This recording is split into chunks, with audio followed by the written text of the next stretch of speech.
사도에게 고난을 받아 십자가에 못 박혀 죽으시고 장사된 지 사흘 만에 죽은 자 가운데서 다시 살아나셨으며 하늘에 오르시어 전능하신 아버지 하나님 우편에 앉아 계시다가 거기로부터 살아있는 자와 죽은 자를 심판하러 오십니다.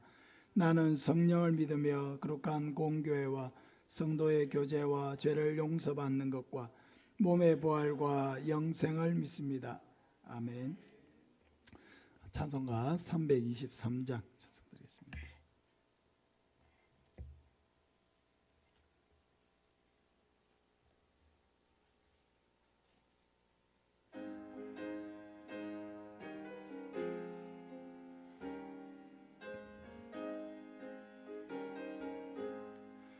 푸른 바다 나서니 몸 어디든지 가오리다. 괴로우나 즐거우나 주만 따라가오리니 어느 누가 막으리까 죽음인들 막으리까 어느 누가 막으리까 죽음인들 막으리까 아골골 잡힌들에도 복음 들고 가오리다. 소돔 같은 거리에도 사랑하고 찾아가서 종의 몸에 지닌 것도 아낌없이 드리리다. 종의 몸에 지닌 것도 아낌없이 드리리다. 존귀 영광 모든 권세 주님 홀로 받으소서. 멸시천대 십자가는 제가 지고 가오리. 이름 없이 빛도 없이 감사하며 섬기리다. 이름 없이 빛도 없이 감사하며 섬기리다. 아멘. 기도하겠습니다. 사랑하는 아버지 하나님, 감사드립니다. 오늘 수요일 또 기도회를 맞아서 우리 사랑하는 형제 자매들이 함께 모여 하나님을 찬양하며 예배할 수 있는 귀한 은혜 더하여 주셔서 감사드립니다. 하나님의 성령이 이 시간도 저희와 함께하여 주시며 우리의 마음의 모든 악하고 더러운 것들을 제하여 주시고 하나님의 마음으로 새롭게 해주시며 하나님의 말씀을 들을 때 깨닫게 하시고 그 말씀에 따라 순종할 수 있는 은혜를 우리에게 더하여 주시옵소서. 여러 가지 질병으로 어려움 당하고 있는 우리 사랑하는 성도들 하나님 일일이 간섭하여 주시고 주의 성령으로 충만케 하시고 마음을 강하게 하시고 담대하게 하여 주셔서 낙심된 마음으로 인하여 어려움 당하지 않고 아버지 하나님 어려움 속에서도 전심으로 하나님을 의지할 수 있는 마음을 더하여 주시고 육신의 질병도 깨끗하게 치료하여 주시옵소서. 오늘 밤에 또 이원준 전도사님 말씀을 전합니다. 주의 성령이 함께하여 주시고 종에게 함께하여 주셔서 성령으로 충만케 하여 주시옵소서. 예수님 이름으로 기도합니다. 아멘.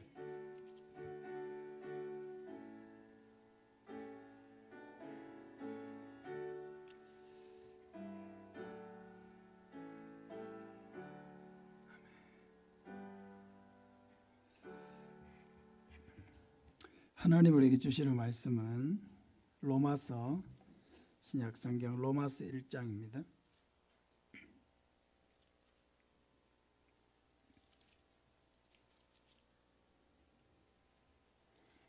로마서 1장 1절에서 7절까지 말씀입니다.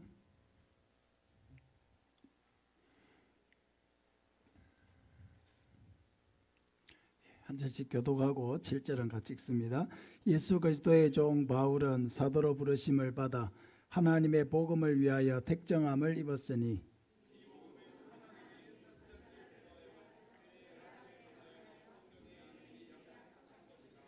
그의 아들에 관하여 말하면 육신으로는 다윗의 혈통에서 나셨고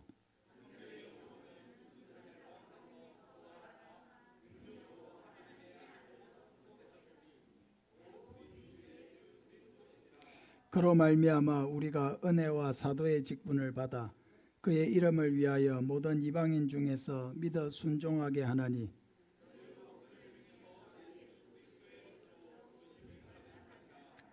로마에서 하나님의 사랑하심을 받고 성도로 부르심을 받은 모든 자에게 하나님 우리 아버지와 주 예수 그리스도로부터 은혜와 평강이 있기를 원하노라.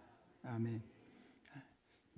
오늘은 특별히 우리 이원준 전도사님 말씀을 전하시는데요. 나는 누구입니까? 라는 제목으로 말씀 전해주시겠습니다.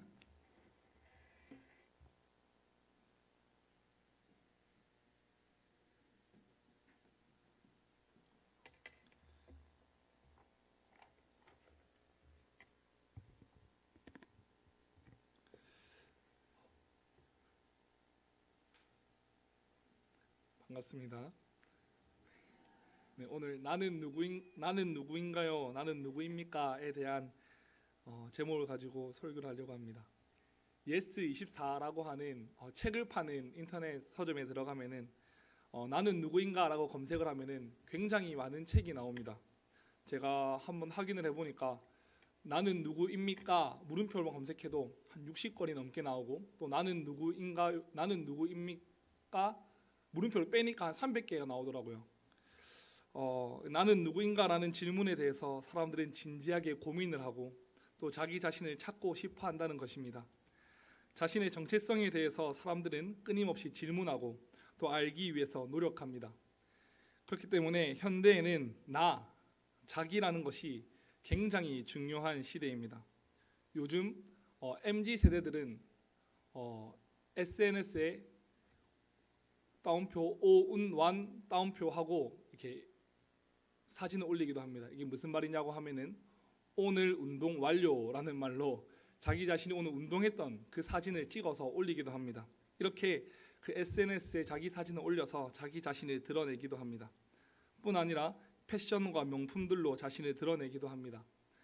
또 이제 부모님 세대들을 보면은 자녀가 있으신 분들은 자녀가 어떤 학교에 갔는지 또 어떤 직장을 가지고 있는지가 자신을 드러내는 방법이기도 합니다.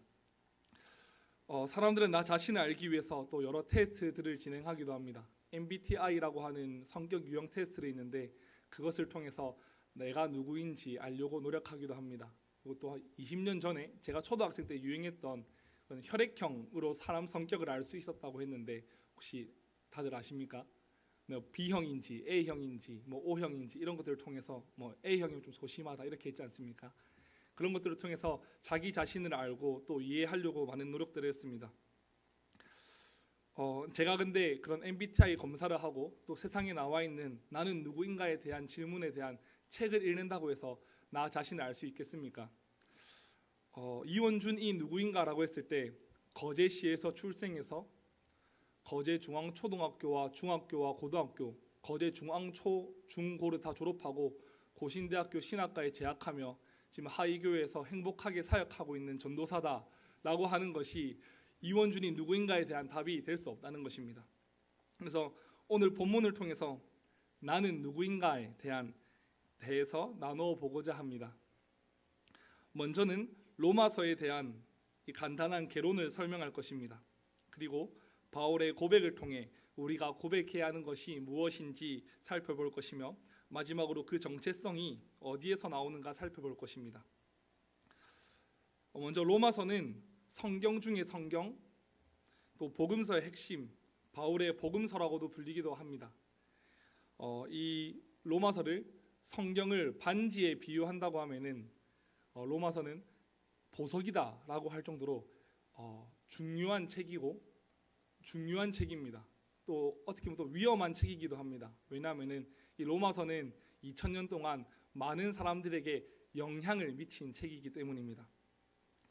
로마서는 주후 57년쯤 바울이 3차 전도 여행을 마치고 고린도에서 기록했습니다. 로마서를 제외한 서신들은 바울이 자신이 세웠던 교회나 아니면 자신의 제자에게 쓴 편지입니다. 그렇기 때문에 바울이 편지의 수신자를 알고 수신자들에게 도움을 주고자 썼던 것입니다. 그렇기 때문에 수신자들의 상황과 특성을 알고 있어서 그 문제를 해결하기 위해 썼습니다. 그래서 복음에 대해서 장황하게 설명할 필요가 없었습니다. 그러나 이 로마서는 조금 다릅니다. 로마 교회는 바울이 가서 세운 교회도 아니고 또 바울은 로마 교회에 단 한 번도 방문해 본 적이 없기 때문입니다. 그럼 바울이 로마에 방문하기 전에 이미 교회가 있었다는 것입니다. 그렇다면 이 로마의 교회는 누가 세웠냐 하는 것이 또 중요합니다. 가톨릭에서는 사도 베드로가 로마에 와서 교회를 세웠다고 말합니다. 그러나 이것은 잘못된 정보입니다. 갈라디아서 2장 9절에 보면은 또 기둥같이 여기는 야고보와 게바와 요한도 내게 주신 은혜를 알므로 나와 바나바에게 친교의 악수를 하였으니 우리는 이방인에게로 그들은 할례자에게로 가게 하려 함이라. 베드로는 할례자들을 전도하기 위해 갔다고 합니다. 그리고 사도행전 28장에 바울이 로마에 방문한 기록이 나오는데 그때 바울이 베드로를 만났다고 하는 기록이 없습니다. 그렇다면 로마의 교회는 과연 누가 세운 것일까요? 이거에 대한 성경적인 근거는 사도행전 2장에서 찾아볼 수 있습니다. 사도행전 2장에 오순절 성령 강림 사건이 등장하죠. 그때 6월절이라서 많은 사람들이 예루살렘으로 찾아왔습니다. 그 많은 사람들 중에서는 로마인들도 있었습니다. 사도행전 2장 10절에는 로마로부터 온 나그네 곧 유대인과 유대계에 들어온 사람들과 라고 기록되어 있습니다. 로마로부터 온 나그네들 중 베드로의 오순절 설교를 듣고 예수 그리스도를 믿고 돌아간 사람들이 모여서 생겨난 교회라고 보고 있습니다. 아마 그들과 또 로마로 간 유대 기독교인들이 세운 교회라고 생각합니다. 그렇다면 이 로마서의 독자들은 누구였을까요? 당연히 로마 교회 성도들이겠죠. 바울이 로마서에 편지를 썼으니. 이 로마 교회는 이방인 성도가 다수였습니다. 바울의 동력자인 브리스길라와 아굴라가 로마에서 고린도로 이주해 오게 되는 사건이 발생합니다. 이 이유는 주후 50년인 글라우디오 황제가 칙령을 하나 내리는데 그 칙령의 내용이 유대인들은 로마에서 다 나가라고 하는 것입니다.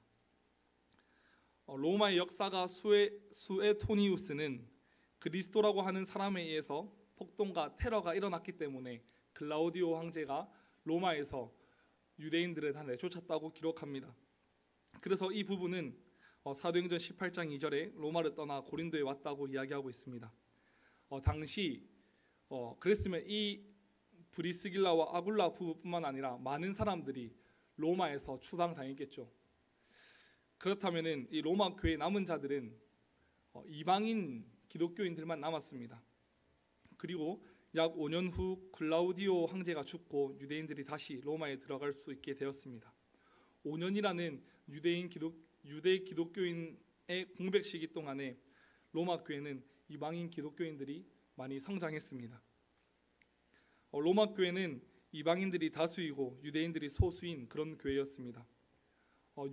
다시 돌아온 유대 기독교인들은 율법을 강조했는데 이방 기독교인들은 그렇지 않았습니다. 아니 예수님만 믿으면 되는 것이지 율법이 도대체 뭐가 중요해?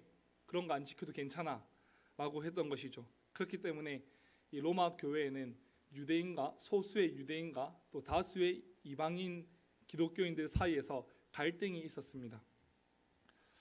여기까지가 독자는 누구인가였습니다. 그렇다면 수신자는 누군가였습니다. 그렇다면 바울이 왜 로마서의 편지를 썼는가 이것도 중요합니다. 바울이 로마서의 편지를 쓴 이유는 기록한 목적을 단 한 가지로만 정의하는 것은 굉장히 어렵습니다. 그러나 여러 가지 목적 중에서 공통되는 분모가 있는데 그것은 바울의 선교 상황을 보면 알 수 있습니다. 먼저는 갈라디아와 고린도에서 치른 과거의 투쟁과 예루살렘에서 기다리고 있는 성도들 또 서바나에서의 전도를 위한 그 전초 기지를 확보하고 싶은 마음, 그리고 서바나 사역을 지원하도록 로마 교회 성도들을 예수님, 복음을 중심으로 그 마음을 하나로 단결시키고자 하는 그 필요성, 이 모든 것들이 바울이 로마의 편지를 쓰게 한 목적입니다. 그렇기 때문에 바울은 로마서에서 지속적으로 복음을 강조하고 있습니다. 그리고 그 복음의 메시지는 하나님이 죄인들로 하여금 그의 아들인 예수님 메시아를 믿으면 하나님과 관계를 맺고 영생을 누린다고 하는 것입니다. 바울이 이러한 목적으로 로마서를 썼고 그 주제는 복음이라고 볼 수 있습니다. 그리고 그 복음 안에서 이방인과 유대인의 하나됨입니다. 우리는 이 로마서를 통해서 구원과 복음을 정말 체계적으로 배울 수 있습니다. 네, 간단히는 아니지만은 로마 교회의 배경과 편지의 수신자, 또 기록 목적과 주제에 대해서 살펴보았습니다.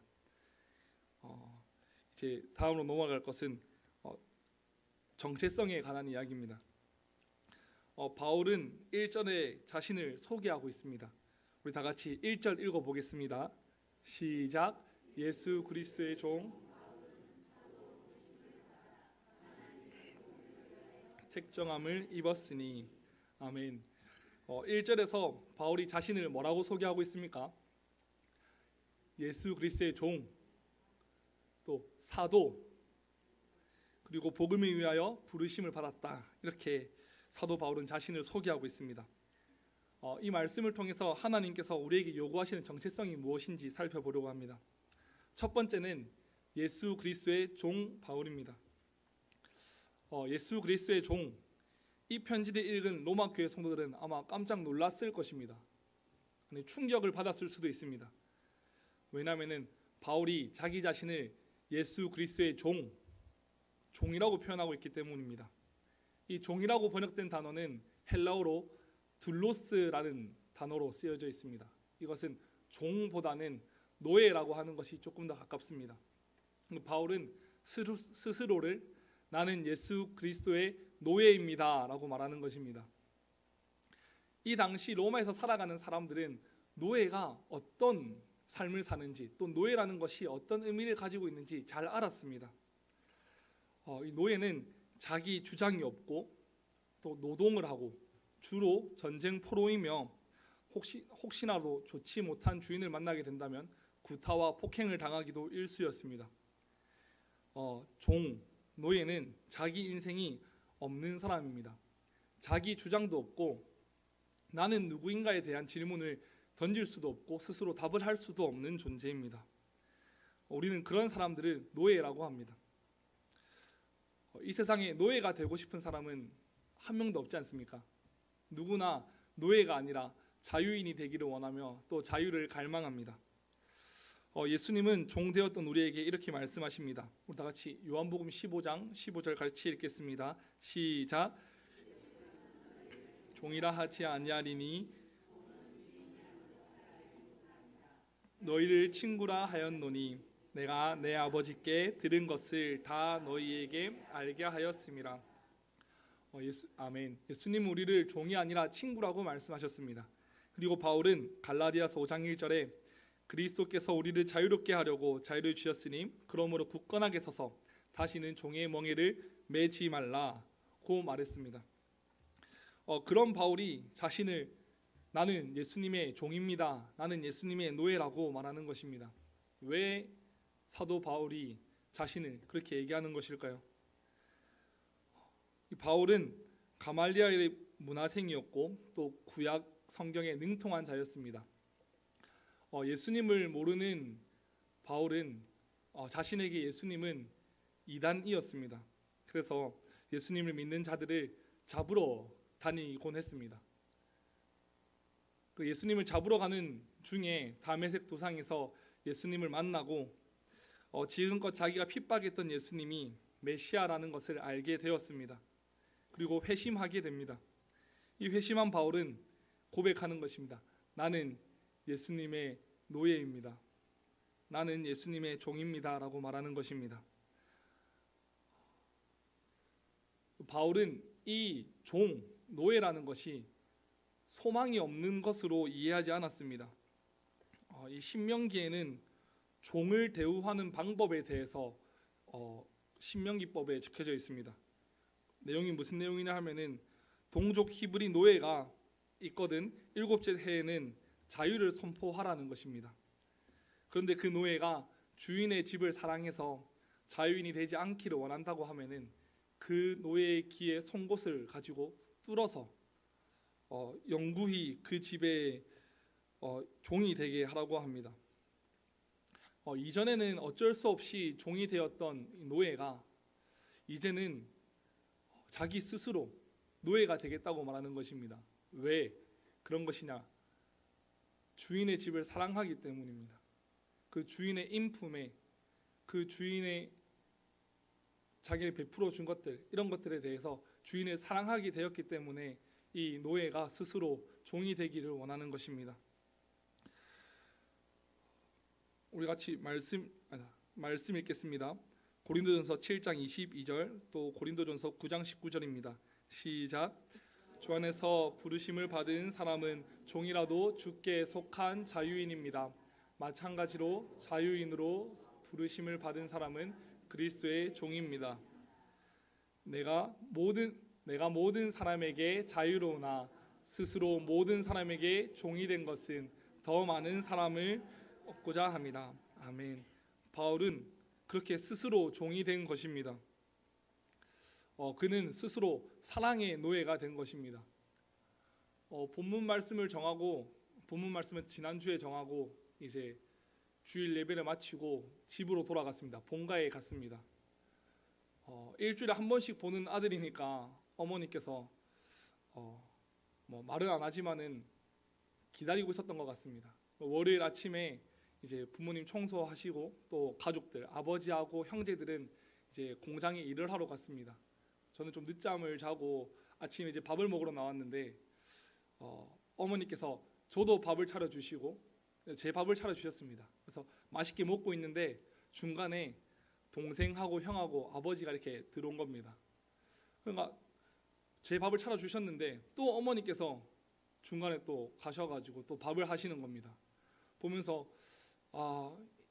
참 우리 어머니지만 종 같다라는 생각을 좀 하게 됐습니다. 사실 이 밥을 한다는 것이 또 집안에서 설거지를 하고 집안일을 한다는 것이 원해서 하는 사람은 많이 없다라고 생각이 들었습니다. 저도 지금 사택에 가면은 이렇게 설거지도 조금 쌓여 있고 이렇게 쓰레기도 쌓여 있는데 집안일을 하는 것이 굉장히 쉽지 않더라고요. 그래서 어머니께 어머니 모습을 보니까 종 같습니다. 이렇게 얘기를 했습니다. 그 듣고 계신 아버지께서 너희를 사랑하니까 하는 거다. 엄마가 너희를 사랑하니까 또 우리 집안을 사랑하니까 하는 거다라고 말씀을 하셨습니다. 이것을 보면서 어머니는 우리 가족을 사랑해서 사랑의 종이 되셨구나라는 걸 느끼게 되었습니다. 이렇게 사랑하게 되면은 종이 되는 것입니다. 이 노예는 주인에게 속하면 다른 것으로부터 자유하게 됩니다. 그래서 우리 성도님 모두 예수님의 종, 예수님의 노예가 되어서 다른 것으로부터 자유하게 되시기를 간절히 소망합니다. 네, 두 번째는 하나님의 사도 바울입니다. 바울은 자신을 사도라고 주장하고 있습니다. 이 바울이 자신의 사도권에 대해서 이야기하는 것은 이 사도권에 관해서 문제가 있을 때 이야기하는 것입니다. 고린도 교회에서는 바울의 사도권에 관해서 의심을 했기 때문에 바울은 고린도 교회에 보내는 편지에 자신의 사도권을 분명히 주장했습니다. 바울이 왜 자신의 사도권을 주장하는 것일까요? 방금 전까지 나는 예수 그리스도의 종, 예수님의 노예라고 말했던 이 바울이 자신을 낮추고 자기 자신을 비하했던 이 바울이 왜 갑자기 사도다, 내가 사도니까 너희가 나를 존경하고 접대하고 대접하라는 것일까요? 사실은 그것은 아닙니다. 바울은 복음 때문에 자기 자신이 사도라고 이야기하는 것입니다. 자신이 전하는 이 복음, 예수 그리스도에 대해서 이 복음이 훼손되지 않게 하기 위해서 자신의 사도권을 분명하게 주장하고 있는 것입니다. 갈라디아서 1장 1절에 사람들에게서 난 것도 아니요 사람으로 말미암은 것도 아니요 오직 예수 그리스도와 죽은 자 가운데서 살리신 하나님 아버지로 말미암아 사도된 바울은 이렇게 1장 1절에 자기를 소개하고 있습니다. 바울은 자신이 소명받은 사도로서 편지를 쓰고 있는 것이라고 갈라디아에서에서 분명히 말하는 것입니다. 이 소명받은 사도가 하는 말에는 하나님이 직접 이 권위를 부어 주신다는 겁니다. 보내심을 받았다는 말입니다. 자신의 것으로 난 것이 아니라 하나님께서 보내셨기 때문에, 하나님께서 구별하셨기 때문에 이 바울이 갔다고 이야기하는 것입니다. 바울이 무엇을 위해서 보내심을 받았습니까? 복음 때문입니다. 그래서 사도 바울은 1절에서 자신이 하나님의 복음을 위하여 부르심을 받았다고 이야기하는 것입니다. 성도 여러분, 저희는 사도는 아닙니다. 사도는 그때 당시에만 있었던 것입니다. 그러나 이 사도 바울이 고백하는 이 고백을 저희도 해야 됩니다. 하나님께서 우리도 나도 복음을 위해서 부르셨다는 것입니다. 그래서 우리는 우리의 일생이 그리스도 안에서, 예수님 안에서 하나님의 이 구원 사역에 동참하고 바쳐진 인생이라고 고백하고 또 그렇게 살아가시길 바랍니다. 세 번째는 복음을 위해 택정함을 받은 사람 바울입니다. 자신이 부름받은 목적을 이야기하고 있습니다. 여기서 복음을 위해 구별됨을 받았다는 것입니다. 사도 바울은 자신이 복음을 위하여 택정함을 받았다, 부름 받았다는 것을 알았을 때 정체성이 명확해진 것입니다. 내가 다른 무엇인가로 인해서 나의 정체성이 드러난 것이 아니라 내가 이 복음 앞에 섰을 때, 내가 이 예수 그리스도 앞에 섰을 때 내가 누구인지 분명하게 알았다는 것입니다. 이전에는 사울로 살아갔던 이 사람이 예수 그리스도를 만나니 더 이상 사울이 아니라 바울로 고백하는 겁니다. 이 바울은 낫다라는 의미를 가지고 있습니다. 바울이 이렇게 자신을 안 것에는 정말 그 자기 자신 어떤 힘이 아니라 다름 아닌 복음 때문에 그랬습니다. 이 복음이 무엇입니까? 이 복음은 바로 예수 그리스도입니다. 이 당시 복음이라는 것은 지금 우리가 이게 복음이라고 하면은 신학적인 용어로 인식이 되지만 그때는 이 복음은 신학적인 용어는 아니었습니다. 이 유앙겔리온이라고 하는 이 복음은 로마의 황제의 자녀가 태어나거나 아니면 새로운 왕이 등극하거나 아니면 전쟁에 승리했을 때 선포되어지는 단어였습니다. 기쁜 소식이었습니다. 그런데 이 로마의 복음, 새로운 왕이 태어나고 또 그 새로운 왕이 일어나고 또 그 전쟁에 승리했다고 하는 이 로마의 복음이 과연 이스라엘 유대인들에게도 복음이었을까요? 로마의 지배를 받고 있는 다른 나라에게도 복음이었을까요? 이것이 얼마 전에 우리나라가 호주랑 축구를 했었죠. 이겼습니다. 저는 이제 당연히 이기겠지 하고 이제 핸드폰을 덮고 잤습니다. 그때 제가 잘 때쯤에 1대0으로 지고 있었지만은 이기겠지 하는 믿음을 가지고 덮고 잤습니다. 근데 아침 일어나서 확인을 해보니까 이겼더라고요. 저에게 복음이었습니다. 그런데 저에게 이 기쁜 소식이 과연 호주에게도 기쁜 소식이었을까요? 아마 호주에게는 절망적인 소식이었을 겁니다. 어제 새벽에 축구를 봤습니다. 다들 보셨습니까? 절망적인 소식이었습니다. 그런데 이것은 세상의 복음입니다. 세상의 복음은 누구에게는 기쁜 소식이고 누구에게는 절망적인 소식이라는 겁니다. 그러나 우리가 이 성경에서 보는 이 예수 그리스도, 이 복음은 모두에게 기쁜 소식입니다. 믿으십니까? 우리 다 같이 로마서 1장 16절에 읽겠습니다. 시작.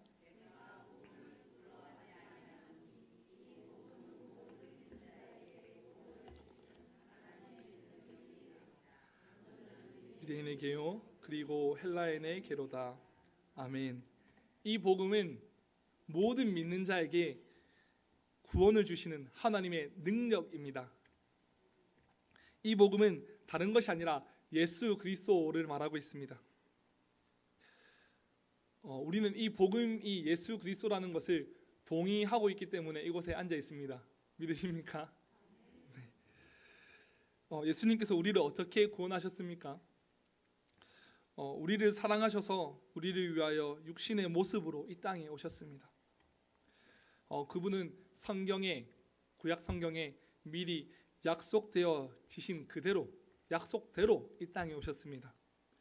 그리고 우리를 사랑하셔서 처음부터 십자가를 지기 위해서 이 땅에 오셨습니다. 그리고 십자가를 지시고 부활하셨으며 죽음의 권세에서, 그 사망 권세에서 이기셨습니다. 그를 믿는 자에게 구원을 주셨습니다. 이것이 우리의 복음입니다. 하나님께서 성도님들 한 사람 한 사람 사랑하셔서 자신의 백성으로 부르시고 또 자녀 삼아 주셨습니다. 하나님께서 우리를 성도로 부르십니다. 거룩한 자들이라고 부르십니다. 어떻게 부르시는가? 각자의 삶의 자리에서 우리 성도님들 한 사람 한 사람 또 저를 이렇게 초청하는 것입니다. 그 부르심에는 높고 낮음이 없습니다.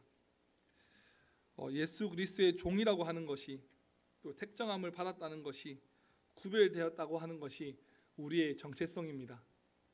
그래서 우리는 복음만으로, 예수님 한 분만으로 충분하다고 또 만족한다고 고백해야 하는 것입니다.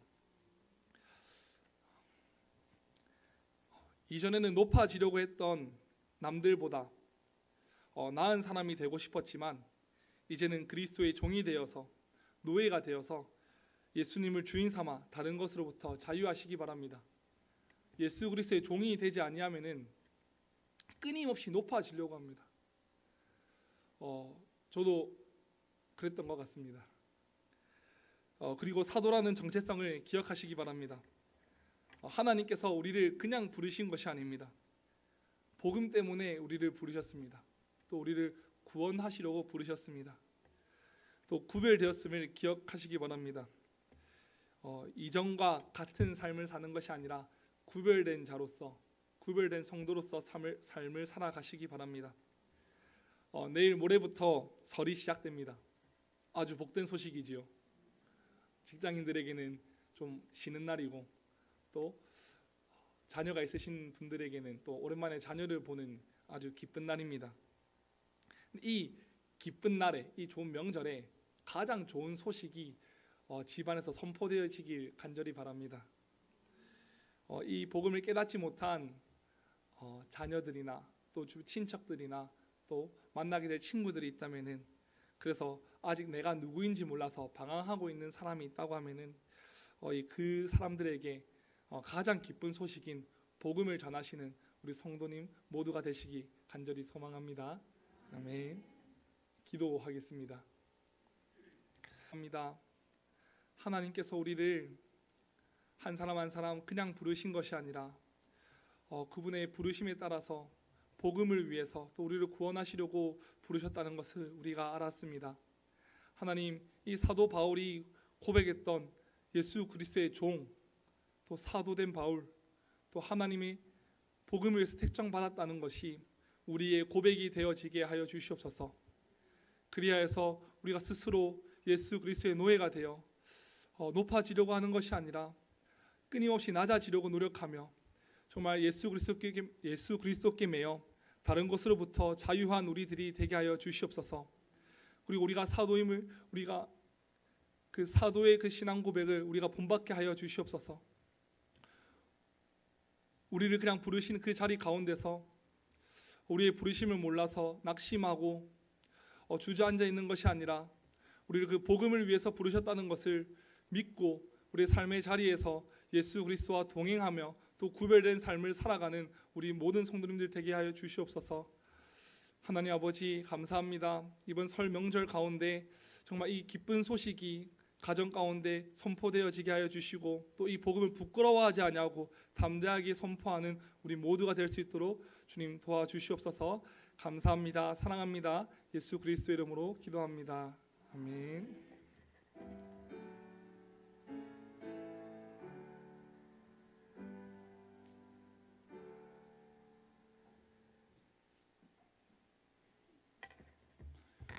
많은 은혜 받으신 줄 믿습니다. 광고 말씀드리겠습니다. 신년 특별 새벽기도회 우리가 2월 2일에 시작해서 이제 내일 아침까지 총 38일간 특별 새벽기도를 갖습니다. 41일을 채우려고 했는데 설이 낑겨 있는 관계로 또 고향 가시는 분들도 계시고 해서 내일까지로 이렇게 했는데, 그렇다고 새벽기도가 내일까지 끝나는 건 아닙니다. 특별 새벽기도가 내일까지다. 그래서 한 38일을 열심히 또 하신 분들은 아마 이제 많이 이제 좀 습관이 잡혀서 아마 그 이후에도 새벽기도를 계속 할 수 있는 힘을 좀 얻지 않으셨을까. 그래서 주신 은혜를 따라서 계속해서 새벽을 깨울 수 있는 우리 성도들 되시기를 바랍니다. 태신자 30명 작정 운동을 하고 있습니다. 그래서 지난주에도 많은 분들이 좀 내주셨는데 우리 성도님들도 30명을 적으려고 하니까 조금 이제 신경이 조금 쓰이시긴 할 겁니다. 근데 가능한 한 꼭 30명 이상을 다 채워 보시기 바랍니다.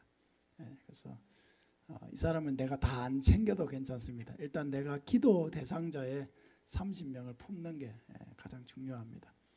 그래서 나는 뭐 절대 못 적습니다 이렇게 생각하지 마시고 내 주변에 있는 사람들을 어떻게든 다 끌어모아서 30명 이상을 다 적어 보시기 바랍니다. 그래서 우리가 먼저 기도로 시작하면 때가 되면 또 하나님께서 열매 맺게 하실 줄로 믿습니다.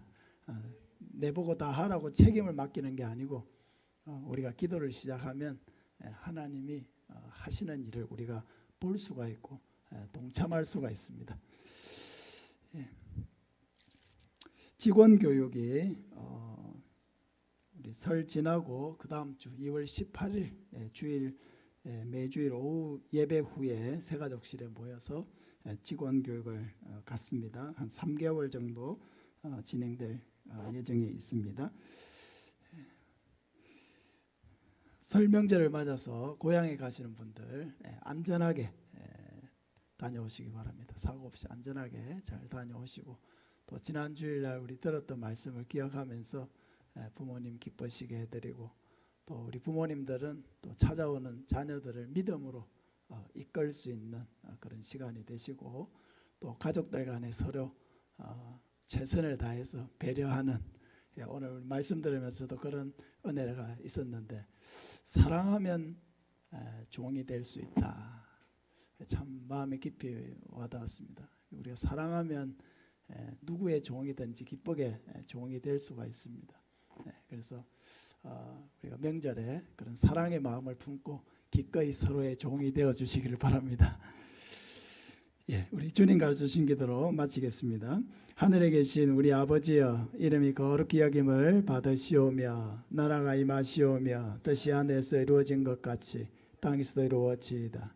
오늘 우리에게 일용할 양식을 주시옵고 우리가 우리에게 죄 지은 자를 사하여 준 것 같이 우리 죄를 사하여 주시옵고 우리를 시험에 들게 하지 마시옵고 다만 악에서 구하시옵소서. 나라와 권세와 영광이 아버지께 영원히 싸움나이다. 아멘.